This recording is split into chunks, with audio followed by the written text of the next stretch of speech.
Hi guys, this is Marvin from shopsadapage.com, and today we are taking a look at a set of keycaps that can definitely make your keyboard look and feel even better than before. We have the Akko Steam Engine SA keycap set. We're also going to do some quick sound tests so that you can have an idea how a keycap set can affect your keyboard, not just for aesthetics. So let's get into it.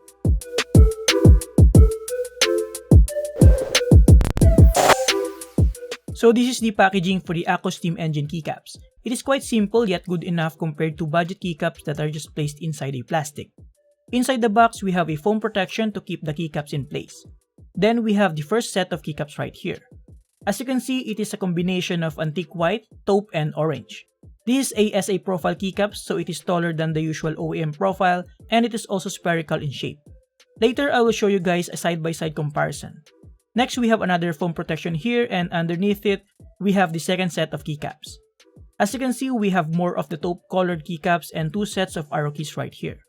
And then we have the nav cluster, numpad, media keys, and other keys in between.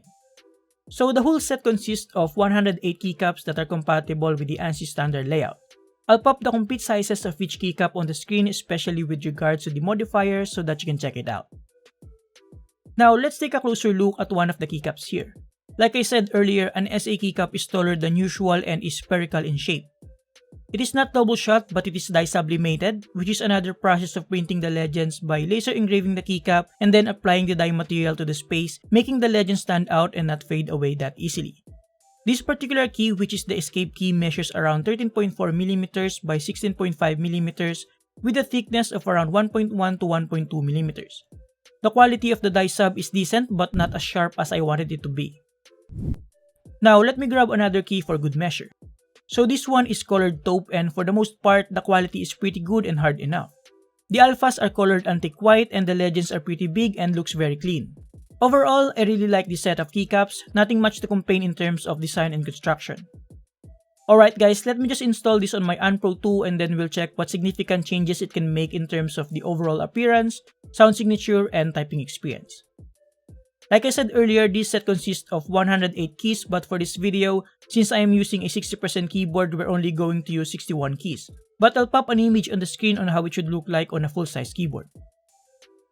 Alright guys, as you can see, the Akko Steam Engine keycaps looks really good on my Unpro 2, and the SA profile looks super sexy. It's actually one of the better looking keycap profile out there if you ask me. And obviously, the color scheme of this keycap set perfectly matches my desk setup, especially with my do-it-yourself acoustic panels using egg trays.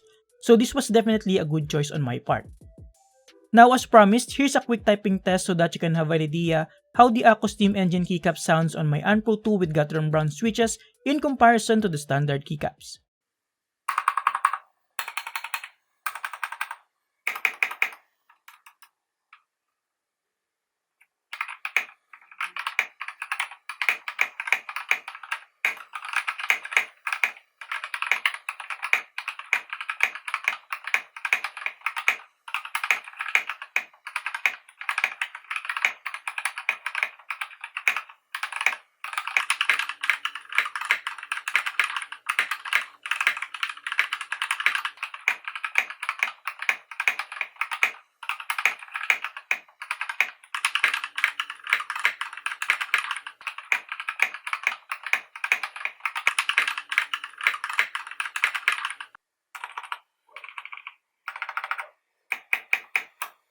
As you can hear, there's a little difference with regards to the overall sound signature.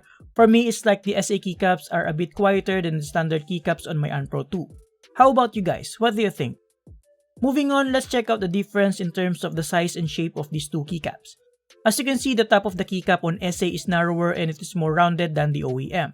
The SA's height is also significantly taller and spherical on all sides. The OEM is double shot while the Akko Steam Engine SA is die sublimated. Both these keycaps are made of durable PBT plastic. Now when it comes to the typing experience in general, the SA profile is known to be difficult when it comes to typing due to its tall height. And this will vary of course depending on each person's experience. As per my testing, it is indeed different and needs a little time to get used to, but it is not as bad as I thought it would be. Using a wrist rest seems to help with the comfort and I feel like I can definitely get used to this. But when it comes to gaming, it's a different story, especially for FPS games. The alpha's height is okay, but when it comes to the left control key, it's a little bit too high for comfort. Other than that, I have no other complaints when it comes to this profile. So to conclude what we've learned today, especially for those who are not yet familiar with custom keycaps, you're not only making cosmetic changes, but it can also affect the overall sound signature and typing experience depending on the profile. So make sure you grab something that will match your theme as well as your typing preference. And for the Akko Steam Engine keycaps, it is a pretty decent set and I really like it. It feels good, it sounds good, and it is definitely darn sexy. And I think SA profile is really one of the gorgeous looking keycaps that you can put to your keyboard to make it really stand out. And there you have it guys, thank you for watching. Make sure to check the full article link below. Thanks to Banggood.com for sending this in, you can get this from their official store link below as well. Let me know in the comments below if you want to see more keycaps review and drop your keycap suggestions as well. Thank you for watching, subscribe if you like this, and see you next time. Have a great day.